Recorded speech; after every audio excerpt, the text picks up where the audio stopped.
Hey guys, just wanted to show you some of the investments Rochester has made in the past 10 to 15 years. This is College Town that we're driving through right now, right outside of U of R, University of Rochester, one of the better schools in this country, especially medical schools, along with Strong Memorial Hospital, which is right here, connected to the U of R, part of it.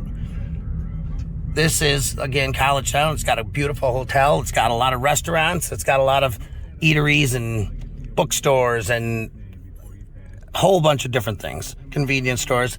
And so far, so good. It has maintained its niceness and been a place where people can go and not worry about crime in the city. But crime is spreading out farther and farther, so who knows when it will get here. As right across the street, you can see over there, it is Mount Hope Cemetery. And again, that's one of the bigger cemeteries around, and a very historical cemetery. When you hear the names Frederick Douglass, Susan B. Anthony, things like that, people like that, they're buried here. And they're famous countrywide, worldwide. It's not something just local. My grandfather is also buried there. But all in all, people run through here. People go to the cemetery because it is historic, to walk through and do tours. And the crime hasn't come down here.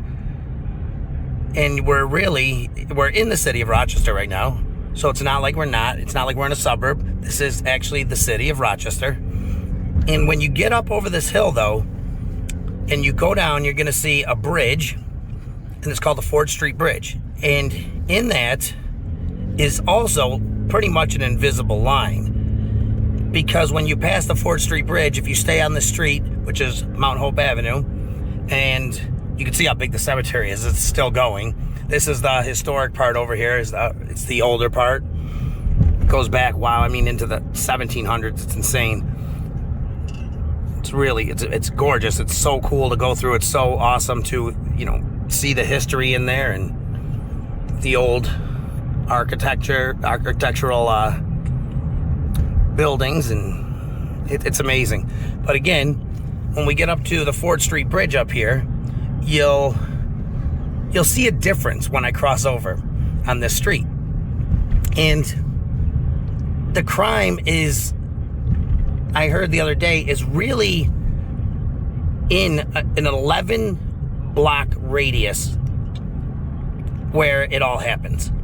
So I believe 22 blocks total, right around there. That's where all the murders last year, except for one in the city of Rochester, happened.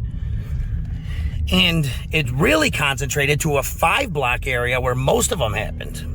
And it's a big thing. So you got a city the size of Rochester, a couple 100,000 people, decent size, and to think that all these violent crimes and murders are happening in one small area, maybe two small areas, and the city is largely law-abiding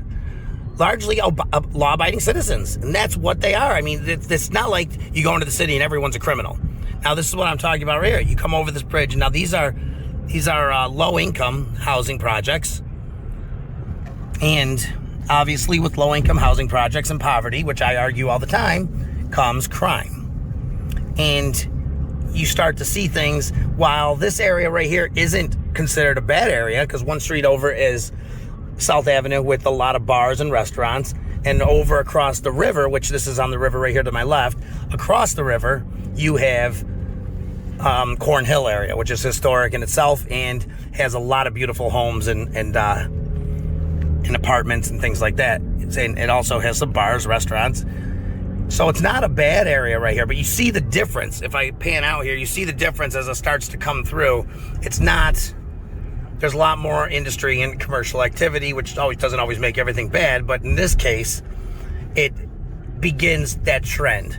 And as we take this turn right here, I want to show you to the right over here. You see the buildings, you see the skyline of Rochester. It's nothing too impressive, but if I take a left right here, I would be going towards downtown.